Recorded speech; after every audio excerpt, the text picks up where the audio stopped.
ও দাদা 50 টাকা ধার দেবে? 50 টাকা? 50 টাকা দিয়ে কি হবে? 50 টাকা দিয়ে হচ্ছে ওষুধ কিনবো। যাও তাহলে 50 টাকা ওষুধ কিনবো, কিনবো। যাও। কারণ সরকার তো 1500 টাকা ভাতা দেয়। হ্যাঁ, তা 50 টাকা হয়। চিনি কিনতে গেছিলাম, হ্যাঁ। চিনির দাম বললো অনেক বেশি।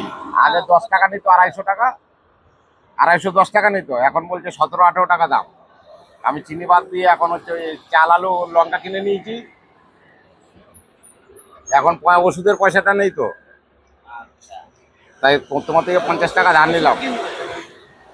50 টাকা ধার নিলাম, পরে দিয়ে দেবো ওখানে তোমার। আর দিও তোমার সময় মতো। কারণ সরকার আমাদের ভাতা বাড়াচ্ছে না।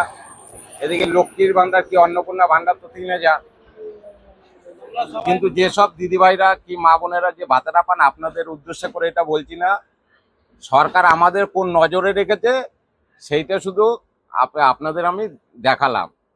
তা সরকার যদি এই ব্যাপারটা যদি আমাদের চিন্তাধারা করে যে 1500 টাকায় কিছুই হয় না, যা বাজার মূল্য, চিনি হয়ে গেছে 70 টাকা, 75 টাকা, চাল হয়ে গেছে 60 টাকা, 65 টাকা, যার জন্য ওই 50 টাকা সরকারের ভাতাটা দিয়ে আমি হচ্ছে ওই চাল আলুটা কিনে নিলাম, কালকে খেতে পারবো। কিন্তু ওষুধের পয়সাটা এর জন্য আমি ধার নিলাম। কোনো মহিলাদের উদ্দেশ্য করে আমার এই প্রশ্নটা নয়, শুধু সরকারের কাছে যদি আমার এই অনুরোধটা শোনেন, সেইটা মাননীয় মুখ্যমন্ত্রীর কাছে জোরহাত করে, হাত জোর করে অনুরোধ করছি। ধন্যবাদ।